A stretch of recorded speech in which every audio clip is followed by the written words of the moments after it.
시편은 복 있는 사람으로부터 시작해서 오늘 마지막 시편 이제 150편은 할렐루야 하나님을 찬양하라라고 끝이 납니다. 하나님께서는 우리를 창조하실 때부터 우리에게 복을 주셨습니다. 그래서 창조하 보면 너에게 복을 주노라 땅에 충만하라 너에게 복을 주시며 라는 말씀을 하고 있습니다. 그리고 시편 기자는 시편을 시작하면서 서두에서 복을 받는 비결에 대해서 소개하고 있습니다. 복 있는 사람은 악인의 꾀를 따르지 아니하며 죄인의 길에 서지 아니하며 오만한 자의 자리에 앉지 아니한다. 그렇게 말씀하십니다. 그러면서 오직 여호와의 율법을 주야로 묵상하며 그 율법을 즐거워하는 자, 그것이 바로 복 있는 사람이다라고 말씀하고 있습니다. 그러면서 그러한 복 있는 사람은 시절을 쫓아 열매를 맺으며 시냇가에 심은 나무처럼 늘 그 마르지 않을 거라고 약속하셨습니다. 그래서 이것을 정리해 보면 하나님 말씀에 사로잡혀서 밤낮 묵상하는 삶, 그러한 삶이 하나님께 복 있는 삶이다라고 시편 기자는 서론을 그렇게 시작하고 있습니다. 그런데 우리가 이제 시편을 계속해서 이번 주까지 읽어보면 당황스러운 장면들이 있습니다. 왜 그러냐면 시편이 나오는 150편 중에서 탄식시, 특별히 저주하거나 이런 시가 총 65편에 달합니다. 개인의 탄식시나 참회까지 들어가는 거 보면 70편이 넘습니다. 거의 50%에 육박하는 시가 탄식시 또는 그리고 저주시가 됩니다. 저주시는 3편이나 될 정도입니다. 저주가 뭐죠, 여러분? 저 사람 죽었으면 좋겠다. 저 사람 정말 안 됐으면 좋겠다. 어떻게 보면 그런 말 하면 안 되잖아요. 교회 다니면서 그런 말 하시면 안 되잖아요. 근데 시편 기자는 그러한 말을 가감없이 하고 있는 겁니다. 그리고 그것을 기록하고 있어요. 감사와 찬양시는 38편 정도밖에 되지 않습니다. 그러니까 시편이 분명히 복에 대한 내용이고 하나님의 말씀을 믿는 사람은, 하나님의 말씀을 지키는 사람은 시냇가에 심은 나무처럼 아무런 문제 없이 늘 열매가 푸르러야 된다라고 우리는 시편 1편에서 그렇게 읽었는데 150편 사이에 있는 수많은 내용들, 거의 대부분의 반 이상의 내용들은 탄식하고 그리고 그로 인하여 후회하고 참회하고 저주하고 그런 내용들이 담겨져 있다라는 것입니다. 그렇다면 복을 받는다고 하는 사람이 왜 이렇게 삶이 어두울까요? 그것은 인간이 근본적으로 죄의 문제를 온전히 해결하지 못했기 때문이다라는 겁니다. 여전히 우리는 죄 가운데 있고 그로 인해서 당장은 편할지 모르지만 시간이 지나면 어떻습니까? 더 우리는 불편하고 어두운 가운데 있다라는 거죠. 우리의 인생을 100살로 해보면 우리의 전성기는 사실은 100년 중에서 그렇게 많지 않아요. 나머지 시간은 후회하고 그리고 또 절망한 시간들이 사실은 더 많이 있다라는 것입니다. 그것은 바로 인간의 죄의 문제에 대한 부분을 해결하지 못했기 때문입니다. 그리고 또 시편은 개인이 인생 여정에 처했던 상황, 그러니까 단순히 그냥 막 노래만 하는 것이 아니라 그 시편에는 그 사람이 처해 있는 상황이 담겨져 있어요. 저 시편 앞에 표제라고 하죠. 그 앞에 보면은 이런 말이 많잖아요. 다윗이 아비멜렉 앞에서 미친 체하고 나오다가 쓴 시, 그리고 그의 아들 압살롬을 피해서 도망하여 쓴 시, 사울을 피해서 동굴에서 쓴 시, 이런 여러 가지 내용들이 그의 사회에 있는 여러 가지 상황과 처한 환경이 희노애락이 들어져 있다라는 것입니다. 어쩌면 개인의 인생 여정에는 이러한 희노애락이 고스란히 들어있고 그리고 시편 기자는 그것을 가감없이 하나님께 부르짖으며 그리고 하나님이 주는 위로하심으로 더 성숙해가고 회복되어 가는 것, 이것을 노래하고 있기 때문이다라는 것입니다. 그래서 어떻게 보면 인생이 늘 밝기를 원하지만 사실은 밝음보다는 어두움이 있고, 그러나 그 어두움 가운데서 하나님이 만지시는 것을 시편 기자는 노래하고 있기 때문에 어떻게 보면 어두움 속에서 드러나는 하나님의 역사를 우리 시편 가운데 본다라는 것입니다. 그래서 우리가 이야기하는 이 복, 시편 1편에서 쓰여졌던 이 복이라는 것, 시편 기자는 복이라고 하는 것이 단순히 이 땅에서 돈과 명예를 누리는 것만이 아님을 노래합니다. 그러면서 진정한 복이 뭘까? 그것을 시편 73편이 우리에게 소개하고 있습니다. 73편 28절 말씀을 우리 다 함께 읽어보도록 하겠습니다. 하나님께 가까이 함이 내게 복이라. 내가 주 여호와를 나의 피난처로 삼아 주의 모든 행적을 전파하리이다. 여러분, 하나님께 가까이 한다는 게 무슨 말일까요? 물론 뭐 이렇게 매일 교회 오고 함께 한다는 건 뭐 그런 의미가 있겠죠. 맞습니다. 그런데 시편 73편을 전체를 보면 좀 내용이 좀 달라져요. 그러니까 가까이 한다는 것에 좀 더 깊은 의미가 있다라는 겁니다. 시편 73편 1절은 하나님께서 선한 행동을 하는 사람은 복 주신다라는 것을 믿음으로 시작합니다. 그걸 전제로 시작을 해요. 맞죠? 그런데 1절, 2절에 넘어가면서 3절에 가면 시편 기자가 처해 있는 현실은 그가 알고 있는 생각과 그가 알고 있는 것과 전혀 다르다는 것을 발견합니다. 그것이 바로 3절 말씀에 그는 이렇게 고백하죠. 이는 내가 악인의 형통함을 보고 오만한 자를 질투하였음이로다. 근데 여러분, 여기서 오만한 자를 질투했다는 게 굉장히 중요합니다. 시편 기자가 처해 있는 상황은 분명히 하나님을 믿으면 복을 받고 그로 인해서요 자기의 인생이 잘 돼야 되는데 오히려 어떠한 사람이요? 악인들이 형통했다는 거예요. 오만한 자가 잘 됐다는 거예요. 오히려 안 믿는 사람들이 더 잘 살고 우리가 생각하기엔 저 사람은 반드시 감옥에 가야 돼, 아니면 저 사람은 그 죄값을 치러야 돼 하는 사람은 오히려 잘 되는 경우들이 많고, 그리고 열심히 예수 믿고 열심히 그냥 사는 사람들은 인생에 안 피는 사람들이 있다라는 거죠. 이것이 시편의 기자가 보는 딜레마였어요. 근데 더 자기 자신을 보면서 느낀 게 뭔지 아세요? 그런 사람을 부러워하고 있더라는 거예요. 그렇게 해서 잘 되는 사람을 욕하면서도 부러워하고 있다는 거예요. 여러분, 많은 젊은이들이 이제 욕하는 회사, 이렇게 뭐 저 회사 안 돼, 일도 많이 시키고 안 좋아 하는 회사이면서 동시에 가장 가고 싶어 하는 회사가 어딘지 아세요? 삼성입니다. 그렇게 욕을 해요. 일 부려먹는다. 그런데도 불구하고 가장 가고 싶은 회사를 꼽으면 삼성을 꼽는다는 거죠. 왜 그럴까요? 우리 인간이 가지고 있는 연약함이 있는 거죠. 저 사람이 잘 되는 꼴을 싫어요. 그런데 그럼에도 불구하고 저 사람이 살고 있는 집, 저 사람이 몰고 다니는 차, 저 사람이 가지고 있는 이 돈을 부러워하는 거죠. 나도 모르게.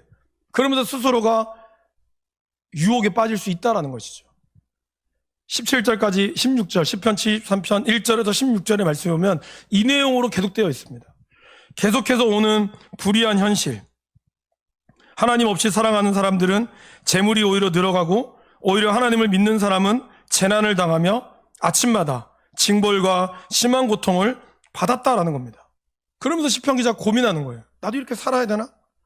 나도 이렇게 안 살면은 정말 좋을 텐데 이러한 유혹을 받고 있다라는 겁니다. 도저히 풀리지 않는 이 미스테리가 어떻게 풀렸을까요? 바로 17절 말씀에서 풀립니다. 시편 73편 17절 말씀을 함께 읽어보겠습니다. 하나님의 성소에 들어갈 때에야 그들의 종말을 내가 깨달았나이다. 이 시편 기자는 자기가 보고 있는 모든 불의한 현실에 눈을 둘 때는 도저히 이해할 수가 없는 거예요.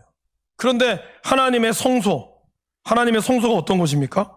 구약에서는 대제사장만이 1년에 한 번 들어갈 수 있는, 거기에 법궤가 있고요, 거기에 하나님의 임재가 있는, 아무나 들어갈 수 없는 그 성소에 들어갈 때 하나님의 종말을 깨달았다라는 것이죠. 사실 7편 73편은 아삽이 쓴 시거든요. 아삽은 대제사장입니다. 그러니까 대제사장으로서 들어갈 수 있는 유일한 성소. 그러면 오늘 우리 시대의 성소는 어떨까요? 예수님께서 십자가에 못 박혀 죽으심으로 성소와 지성소 사이에 있는 휘장이 찢어졌습니다. 그로 인해서 이제 누구든지 그 성소에 들어갈 수 있게 됐죠. 그렇다면 오늘 우리에게 지성소는 바로 하나님을 간절히 만나기를 원하는 우리의 마음, 그리고 하나님을 온전히 예배하고자 하는 그 마음, 그러한 기도하고 예배할 때 하나님의 신비를 깨닫게 되었다라는 것입니다. 저와 여러분들이 여전히 불의한 세상 가운데 우리는 바라보고 있습니다. 이 사람이 대통령 돼야 되는데 이 사람이 안 됐고, 이 사람이 국회의원 돼야 되는데 이 사람이 안 됐어요. 그걸 보면서 나라 망했다, 우리는 그렇게 이야기할 수 있습니다. 그러나 우리의 눈으로 보면 충분히 그럴 수 있을 만한 이유와 수백 가지의 논리와 합당한 이유가 되겠지만, 그 모든 것을 다 뒤로하고 우리가 이 땅을 만드신 하나님을 간절히 바라보게 됐을 때 하나님의 임재 안에 들어가게 됐을 때 우리는 눈에 보이지 않는 현실이 전부가 아님을 알게 된다라는 것입니다. 시편 기자는 그러한 희노애락을 통해서 그리고 결국에는 하나님께 가까이 하는 것, 하나님을 예배하고 그분 앞에 머물러 있는 삶이 인생에서 가장 큰 복이고 그 가운데 하나님이 주시는 종말을 깨달을 수 있게 되었다라는 것입니다. 그리고 그러한 시편의 내용이 바로 오늘 150편의 마지막에 장엄의 뜻을 대변합니다. 시냇물로 시작했던 시편 1편이 150편에는 폭포수와 같은 모습으로 끝이 난다라는 것이죠. 150편은 할렐루야라는 것으로 시작했다가 할렐루야로 마칩니다. 사실 145편부터 150편까지를 우리는 할렐루야 시편이라고 해요. 할렐루야로 시작하거든요. 근데 할렐루야라고 하는 이 단어의 뜻이 뭘까요? 여호와를 찬양하라입니다. 그래서 할렐루야라는 말은 우리 개역 개정에는 2번밖에 안 나오지만 실제로 여호와를 찬양하라라는 말은 시편 150편에서 무려 13번이나 나옵니다. 그러니까 한 절에 거의 2번 이상, 3번 이상 했다라는 것이죠.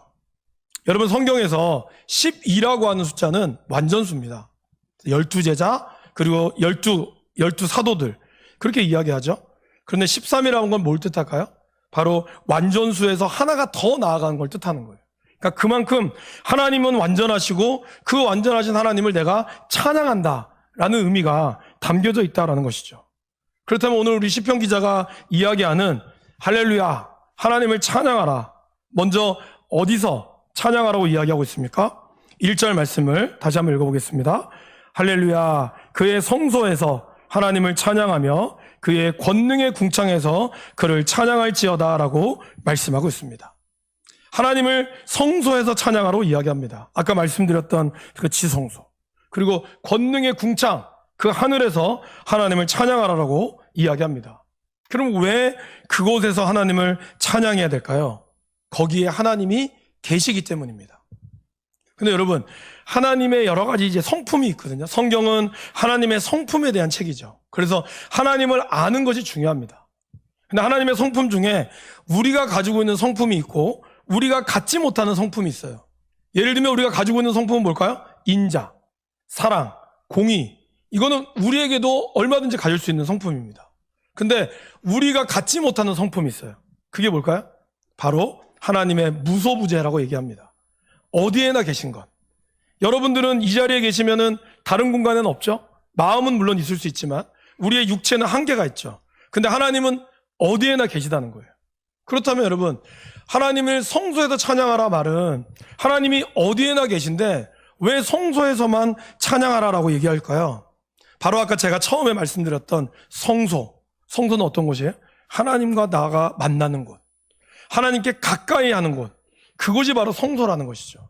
그렇다면 오늘 우리에게 있어서 성소는 어떤 곳이 될까요? 우리가 이 자리에서 예배하는 이 예배의 장소도 성소이지만 여러분이 정말 가정에서 하나님의 영광을 위하여 일하고 여러분들이 가정에서 하나님을 찬양하고 여러분들이 직장에서 일하는 곳이 성소라는 것입니다. 여러분들이 머물고 있는 그곳이 하나님의 성소가 될 수 있다라는 것이죠. 그러게 여러분, 여러분의 직장이나 아니면 여러분 가정에서 하나님의 임재가 일어나도록 기도하시고 그것을 예배하시기를 바랍니다. 직장에 출근하시면 출근하자마자 여러분 좀 일찍 가셔서 사람들이 많이 오는 게 좀 쑥스러우시면 좀 일찍 가셔서 그 회사의 직장을 위하여 기도하시고 학교에 가면 학교의 선생님과 학생을 위해서 기도하시고 그러면서 하나님 이곳이 하나님의 임재가 있기를 간절히 원합니다. 여러분 주의 부흥은 교회에서만 일어나는 것이 아닙니다. 하나님을 만나는 곳이 어느 곳이든지 하나님의 역사가 일어나게 된다라는 것입니다. 하나님의 성소가 바로 그러한 곳이죠. 하나님의 임재를 우리는 경험하게 될 것입니다. 여러분이 교회를 위해서 기도하는 것도 필요합니다. 예수님의 피로 값주고 사준 이 교회, 복음의 사명을 감당할 수 있는 주의 성소가 되도록 우리가 찬양하고 예배할 수 있기를 간절히 축원합니다. 두 번째로 우리는 왜 찬양해야 할까요? 2절 말씀에 이 시편 기자는 이렇게 고백하고 있죠. 그의 능하신 행동을 찬양하며 그의 지극히 위대하심을 따라 찬양할지어다. 하나님은 우리가 상상할 수 없는 일을 행하십니다. 이 우주 만물을 만드시고요, 자연의 법칙을 만드셨어요. 여러분, 어떻게 우리의 물이 이렇게 흘러나올까요? 그죠? 어떻게 이 바다가 경계선을 넘지 않을까요? 물론 뭐 해일이 일어나면 이 우리의 방파제도 넘기도 하지만 매일 파도가 그렇게 강력하게 침해도 바다는 자기의 룰을 지켜요. 강도 강의 룰을 지킵니다. 그걸 누가 만들었을까요? 누가 만들지 않았습니다. 하나님의 솜씨죠. 우리는 하나님의 그 놀라운 창조의 솜씨를 봅니다. 봄이 지나면 어김없이 여름이 오고요, 여름이 지나면 어김없이 가을이 옵니다.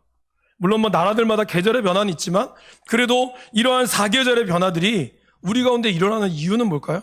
그게 자연적으로 한다고 될까요, 여러분?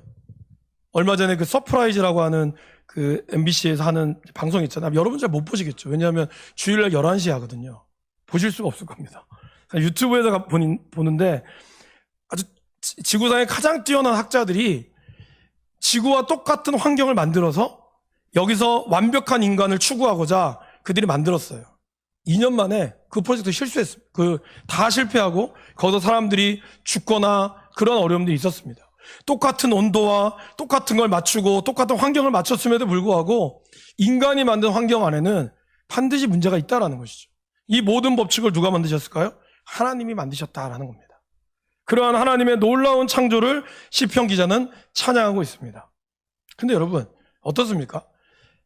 제가 청년부 회장할 때 김동호 목사님이 오셨어요. 지금 은퇴하셨지만 높은 뜻 교회를 섬기시는 김동호 목사님이 오셔서 저에게 이렇게 질문했습니다. 여러분, 하늘의 해와 달은 누구 겁니까? 저희들이 하나님 겁니다, 할렐루야 막 했어요. 근데 목사님 가지고 지갑을 딱 꺼내시면서 이 지갑은 누구 거예요? 다 질문하시는데 대답이 안 되는 거예요. 목사님 거죠 막 이렇게 했거든요. 이 지갑은 왜 하나님께 아니에요? 딱 질문을 던지시는데 우리 할 말이 없는 거예요. 여러분, 하나님이 우주 만물을 창조하셨다고 여러분 믿으십니까? 네? 하나님이 이 모든 자연의 법칙을 만드셨습니다. 저는 그걸 믿습니다. 아마 여러분들도 믿으실 겁니다. 그런데 그것이 저와 여러분의 삶에 무슨 관계가 있어요? 사실 그게 더 중요한 거 아닙니까? 오늘 당장 먹고 살 게 없는데 자연의 법칙을 만드신 하나님이 나에게 무슨 의미가 있으며, 오늘 내가 당장 굶어 죽게 생겼는데 오늘 나에게 일용할 양식을 주지 않는 하나님이 나에게 무슨 의미가 있겠습니까? 오늘 여기서 이야기하는 능하신 행동이라는 것은 크고 위대한 것뿐만이 아니라 우리의 삶의 사소한 것까지도 하나님이 만드신다라는 것을 의미합니다. 저희 아이들이 여준이와 여원이 두 아이들과 딸이 있습니다. 이 아이들이 저를 존경하는 이유는 제가 이 아이들에게 이 어마어마한 것을 줘서가 아닙니다. 뭘까요? 과자를 사주기 때문에 위대한 겁니다. 아빠 과자 사주세요. 알았어. 그럼 아이는 아버지가 되게 대단해 보이는 거죠. 특별히 여준이가 지금은 안 그렇지만 어렸을 때 이렇게 고속도로를 가다가 제가 앞에 차를 추월하잖아요. 그럼 애가 되게 아버지를 존경스러워 보면서 와, 아빠 차 빨라 뭐 이렇게 얘기해요. 사실 우리한테는 아무것도 아니지만 이 아이한테는 이 아이가 바라고 소원하는 것들을 이루어주는 아빠가 대단한 거죠. 그래도 한 10대가 되기 전에 아이들은 아버지의 존재는 어떤 존재죠? 슈퍼맨이죠. 아빠는 모든 걸 할 수 있다. 그 모든 걸 할 수 있다는 거는 아빠는 나 위해서 아이스크림도 사주고 과자도 사주고 이렇기 때문에 위대한 거예요. 여러분, 오늘 시편 기자가 뜬구름 잡는 이 우주와 우주 만물을 이야기한 것만이 아니라 저와 여러분의 삶에 가장 필요한 것들을 하나님은 채워주시는 분이시다라는 겁니다. 여러분의 작은 신음소리도 그 하나님은 절대로 외면하지 않으신다는 거예요. 우리가 간절히 주님을 찾고자 할 때 하나님은 그 마음을 기뻐하신다는 거죠. 제가 시편 중에서 65편이 탄식시 저주시라고 말씀을 드렸습니다. 자신이 처한 비참하고 곤고한 상황을 하나님 앞에 토해내고 때로는 저주까지 합니다. 교회 다니시면 저주하면 안 되잖아요. 근데 왜 시편 기자는 그걸 하나님 앞에 토해낼까요? 왜 그럴까요? 하나님이시기 때문에. 왜 우리 아이들이 옆집 아저씨한테 찾지 않고 저를 찾을까요? 아버지기 때문에. 아버지기 때문에 아빠한테 떼를 쓰기도 하고 제발 사달라고 떼 쓰기도 하고 울고불고 난리를 치는 거죠. 왜요? 아버지가 할 수 있다는 걸 믿기 때문에. 시편 기자들은 자기의 감정을 솔직하게 토로하고 솔직하게 내어놓습니다. 왜요? 하나님께서 그거를 해주실 것을 믿기 때문이라는 거죠. 그러기에 하나님 앞에 정직하게 나오는 겁니다. 그래서 여러분, 저주시나 이러한 참회 시들 내용을 보면 처음에는 저주를 시작합니다. 하나님, 내가 죽게 된 거를 왜 가만히 두십니까? 나를 해하려는 저 블레셋을 살려두지 마시고 저들을 지옥의 구렁텅이로 빠지게 해 주십시오. 그렇게 이야기하다가 시편의 마지막에 보면, 그 편의 마지막에 보면 항상 하나님은 위대하시고 주님은 나의 피난처 되십니다라고 그는 고백합니다. 왜 그럴까요? 나의 모든 것을 들어주시는 하나님 앞에 위로함을 받는 거예요. 그러기에 하나님 앞에 정직하게 나오는 것, 우리의 인생의 문제를 들어주시고 나를 위로해 주시고 해결해 주시는 그 하나님, 여러분의 하나님 앞에 정직하게 나올 때 하나님은 우리의 기도를 외면하지 않으시고 그거를 감싸 안아주시며 우리를 위로해 주신다는 겁니다. 그렇기 때문에 하나님은 대단하신 분이시죠. 하나님 앞에 오해하는 분들이, 그런 분들이 있습니다. 하나님은 너무 바쁘셔서 나 같은 거는 들어주지 않을 거야. 하나님이 뭐 이런 걸 하나님께 기도해야 될까? 이거 정도는 나 혼자 할 수 있어. 그렇게 생각하시는 분이 계십니다. 여러분, 위대하다는 건요, 큰 거를 바라보는 것만이 아니라 아주 사소한 것까지도 다 들으신다는 것을 뜻합니다. 시편 기자는 그것을 알았기 때문에 하나님의 찬양할 수 있다는 것이죠. 사랑하는 여러분, 여러분의 작은 신음소리조차, 아니 여러분의 머리털 하나까지 세심받은 여러분의 하나님께서, 여러분의 그 눈썹 색깔, 여러분의 눈썹 하나까지도 그 숫자까지 다 아신 하나님께서 여러분의 그 작은 신음소리 하는 그 신음소리 안에 모르시겠습니까? 부모들은, 그죠? 아이들이, 사실 아빠들은, 저는 그런 경우가 있었어요. 애들이 울면 왜 우는지 잘 모르겠더라고.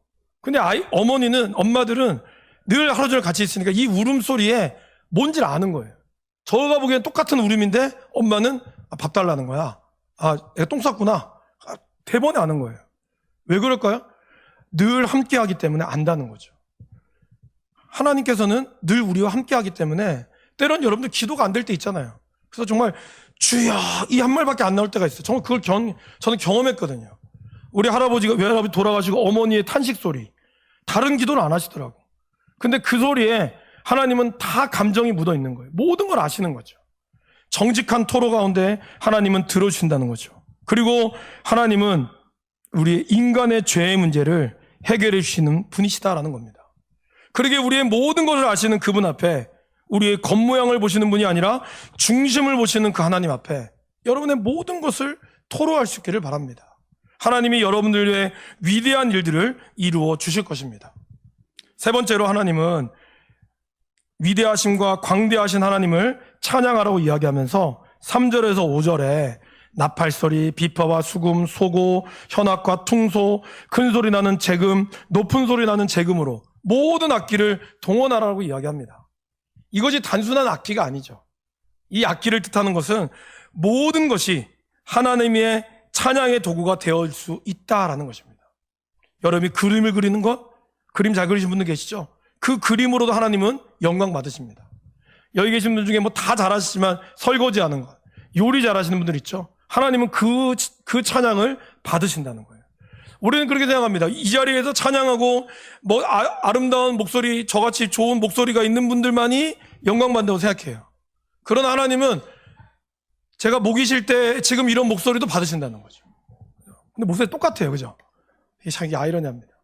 여러분, 하나님은 어떠한 것을 통하여서도 영광 받으신다는 거예요. 과학을 연구하는 과학자의 찬양도 받으시고요. 심지어는 여러분들 중에는 침묵으로 하는 게 나아가는 분을 좋아하는 분들도 있어요. 조용한 곳에서. 근데 그러한 찬양도 하나님은 받으신다라는 겁니다. 기독교적 음악이라는 것은 없어요. 어떤 분들은 뭐 발라드 아니면 좀 이렇게 좋은 음악을 깔아주면 거기서 은혜를 받는다는 분도 있죠. 맞습니다. 근데 여러분, 어떤 분은요, 구자욱의 트로트 찬양을 들으면서도 눈물 흘리는 분이 있어요. 우리는 이해가 안 되는 분들 계시죠. 그러나 기독교적인 장르는 없어요. 뭐 발라드가 기독교적 장르고 무슨 댄스나 뽕짝은 아니다. 그거는 경계가 없죠. 하나님이 만드신 모든 사람들이 만든 찬양은 다 하나님이 기뻐 받으신다라는 겁니다.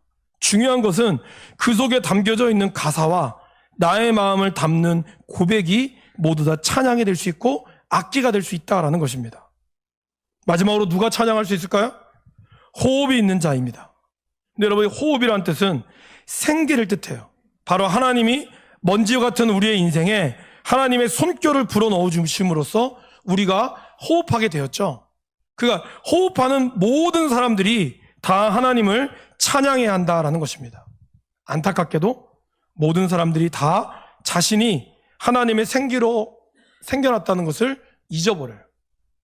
하나님의 생기로 태어났다는 것을 우리들만 알고 있죠. 그렇기 때문에 우리 모두가 하나님의 호흡이 있을 때 하나님을 찬양해야 한다라는 것입니다. 인류학자들이 연구를 쭉 해봤어요. 고대부터 신석기, 구석기부터 연구를 해보니까 자기에게 어느 문화권이든지 간에 본능적으로 사람들은 무언가를 섬긴다는 것을 발견했다는 겁니다. 여러분, 이 동굴 벽화 같은 거 보셨잖아요. 그죠? 가면 거기에 보면 사냥하는 장면도 있지만 꼭 누군가에게 뭔가를 바치는 장면이 있어요. 하나님을 몰랐던 시대에도 모든 인류는 본능적으로 무언가를 섬긴다라는 것입니다. 그러게 우리 모두 다 하나님을 섬기는 자라는 사실은 매우 중요한 거죠. 예수님께서도 그렇게 얘기하셨죠? 하나님은 이렇게 자기에게 예배하는 자들을 찾으신다라고 말씀하셨습니다. 호흡이 있는 자마다 하나님을 찬양할지어다라는 말은 특정한 시간에만 하나님을 찬양하는 뜻이 아닙니다. 여러분, 우리가 호흡이 특정한 시간에만 있지 않잖아요. 매일매일 우리는 호흡하잖아요. 그러니까 매일매일 호흡하는 매 순간순간들이 하나님을 예배하는 시간이 되어야 함을 말씀하고 있습니다. 그래서 무슨 일을 하든 죽게 하듯 하는 것이 바로 예배고, 여러분이 이곳에 나오셔서 하나님을 예배하는 이 시간도 하나님이 기뻐 받으시지만 여러분들이 호흡하는 모든 순간 하나님께 예배하는 것입니다. 가족들이 함께 식사를 나누고요. 그리고 여러분들이 잘 주무시고 잘 드시는 것, 그리고 열심히 직장 생활하고 또 여러분들이 자녀들과 함께 캠핑을 가거나 아니면 어디에 휴가를 가는 것, 이 모든 것도 예배가 됩니다. 그곳에서 하나님을 영화롭게 하고 하나님을 즐거워할 수 있는 것, 이것이 예배가 되는 거죠. 예수님 오기 전에는 동물을 잡아 죽여서 하나님께 드렸습니다. 죽은 제물을 드렸죠. 근데 이제 예수님이 오시고 나서는 어떻게 되었습니까? 예수님이 친히 제사장이 되고 제물이 되셔서 이제 우리는 죽은 동물을 잡아드릴 필요가 없이 살아있는 그러한 제물을 드리게 되었습니다. 무슨 말일까요? 여러분이 하나님과 교제하는 모든 것이 예배가 된다는 거예요. 그리고 그 예배를 하나님은 너무나 기뻐하시고 너무 즐거워한다는 겁니다. 여러분, 마지막으로 예배라는 거는 이런 겁니다. 살아있는 사람을 만나면 여러분이 사랑하는 사람, 그죠? 내가 사랑하는 사람을 만나면 제일 먼저 느끼게 되는 감정이 뭔지 아세요? 내가 살아있음을 느껴요. 그렇죠? 그 사람과 있을 때는 내가 정말 행복하고 그 사람과 있을 때는 내가 살아있는 것 같아요. 손주를 보면 웃을 일이 없다가도 손주를 보면 기뻐지잖아요. 내가 살아있음을 느껴요. 내가 누군가 연애하거나 누군가를 만나면 내가 살아있음을 느낀다는 거죠. 예수님을 만나면, 예수님과 사랑에 빠지면 어떤 일이 일어날까요? 여러분이 살아있음을 느끼게 된다는 거예요. 그리고 그때 우리는 진정으로 할렐루야! 라고 외칠 수 있다는 것이죠. 이것이 예배입니다. 우리에게 형식을 갖춰서 드리는 예배도 예배지만 하나님과 사랑에 빠져 있는 것. 그래서 내가 어디를 가든지 주님이 기뻐하시는 것, 어디를 가든지 주님이 생각나고 어디를 가든지 내가 이곳에서 하나님의 영광이 드러나기를 원하는 그러한 사랑에 빠지는 사람은 바로 예배를 드리고 있다라는 것입니다. 사랑하는 여러분, 이번 한 주간 하나님을 만나고 묵상하고 그리고 나의 모든 것을 들여서 하나님을 예배하며 하나님 안에 풍성한 삶을 누리시기를 간절히 바랍니다. 그래서 내 인생의 결론에 진심을 다해 할렐루야! 라고 외칠 수 있는 저와 여러분들이 되시기를 간절히 축원합니다.